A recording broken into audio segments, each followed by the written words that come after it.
whoa, whoa. Is this what happens to you when you try to write or distribute a news release? Then I beg you, end the suffering.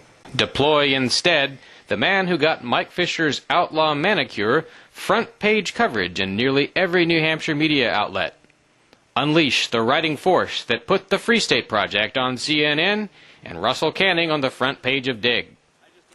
You know where to find this force. You are staring at it. Email it.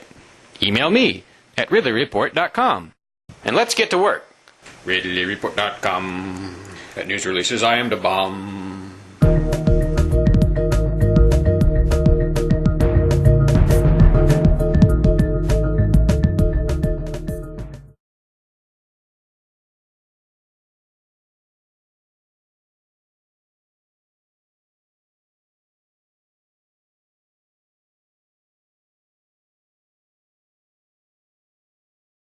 You dangerous man. See you, Kate. See you later. Off the air in New Hampshire's Merrimack Valley. Pro-liberty radio talk show host Gardner Goldsmith, canned by radio station WTPL just this week. By the way, this is September 18th, 2008.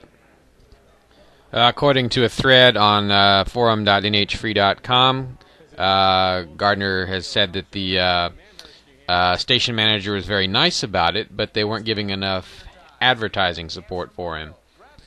There is speculation that he wasn't kissing up to politicians enough when he interviewed them, although when I heard these interviews I thought he was actually very nice to just about everyone he interviewed. Here he is showing up to the funeral of a politician he disagreed with. If you click on the video description for this clip, you'll see a link to the discussion, and that has all the information you need to contact the station. Of course, the thing the station is going to listen to most is if you contact the station and indicate that you'll buy advertising if they put Gardner back on. I don't have much in the way of loose change to throw at the station, but I have sent them a note letting them know I would love to do an ad swap with them if Gardner goes back on, for what that's worth. They'd probably get a lot of ads from me for every one ad that they aired, and they'd probably get more out of me than I'd get out of them, but I'd still be willing to do it. It's important to remember that companies have the right to hire and fire, and from what I've seen over the years, it is difficult to keep a talk or radio show going in a small market like New Hampshire. This will be the third time Gardner has lost a show, but of course it was the third time he obtained a show, which is a feat in and of itself in New Hampshire. He was on WGIR back in the mid-2000s.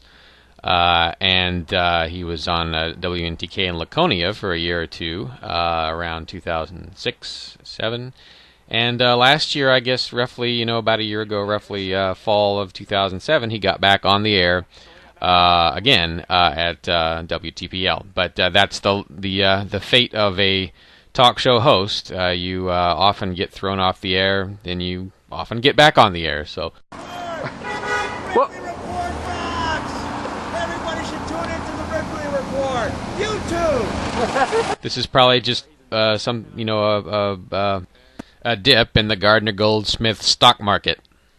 If history's any indication, we'll see him back on the air in about 5 or 6 months somewhere else. If you want to continue hanging out with Gardner in the electronic realm, you can just go to his website at libertyconspiracy.com. Gard also continues co-hosting on the nationally syndicated Free Talk Live show, I believe, which broadcasts out of Keene at freetalklive.com. This is Dave Ridley signing off for RidleyReport.com this September 18th, 2008, from Manchester, New Hampshire. This edition of the Ridley Report is brought to you by RidleyReport.com. At news releases, I am the bomb.